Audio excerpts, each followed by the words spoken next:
And I am very honored and privileged to invite our instructor for this segment, Dr. Mildred Jefferson.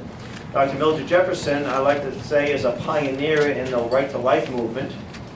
She is a Harvard graduate. She is the first black woman to graduate from Harvard Medical School. And she's been a longtime friend of the Freedom Movement, the John Birch Society. She was a friend of Larry McDonald, who was the director of the John Birch Society at one time. He was the man who had his plane shot down by the Soviets in 1983. They served together in the Association of Physicians and Surgeons and an organization called Western Goals. I've known Dr. Jefferson, I think, since 1988, when I would gladly chauffeur her around Greater Boston and all points in between. And I do want to mention, folks, we have a handout for this class. It's called The Obamacare Issue of the New American, and a model resolution that's advocating state nullification of the Obamacare bill.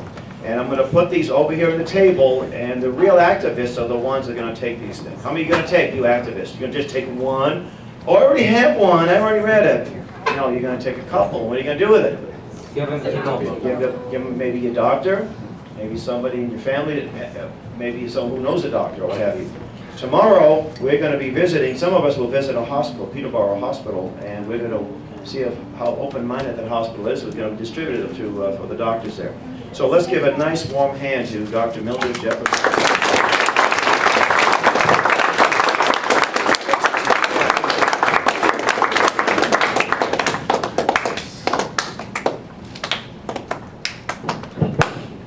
Good evening, everyone. Good evening. Good evening. I can't tell you how delighted I am to be here. Not that I don't love our Commonwealth of Massachusetts, but I love visiting New Hampshire. And if your tax rate wasn't even worse than our own, except for having no sales tax, I would have a home here, and one day I actually do hope to have a home on this side of the border. I'm so delighted that you are interested enough in the issues of freedom and preserving this republic that you would join in this wonderful camp and that you would join in attending this course. Now, we are people who like to be healthy, aren't we? Yep. Nobody wants to be sick. And we want everyone else to be healthy around us, don't we? Yes. Because it's going to be a burden to us if everybody is sick and complaining and spreading diseases.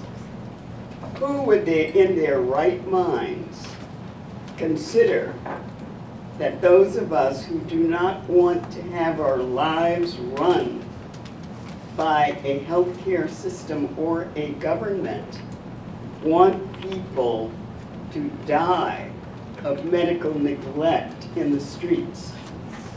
Why would anyone think that? How could you get around to that point of view? Well, if you start off with the proposition that the individual has no right to life, liberty, or the pursuit of happiness, then it's quite easy for you to get there. If you think men were put upon this earth to be run by their local governments, then it's very easy for you to think that whoever disagrees with you obviously has to be mean, twisted, and want people to die in the streets. Well, I became a doctor in the tradition represented by Luke, the physician in the Bible, the great physician.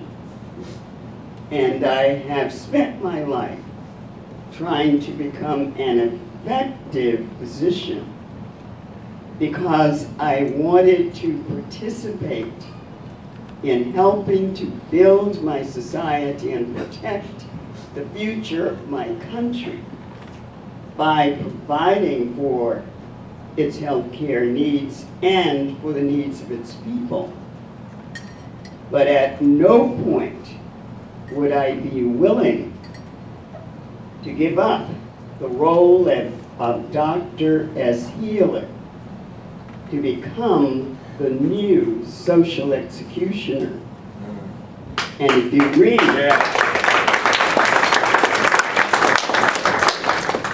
and if you read every proposition that was introduced into the Congress of the United States by those who were advancing the medical care agenda of the current administration, you would find that in its basic pattern and formula, you had what is always the foundation of the socialist governing model.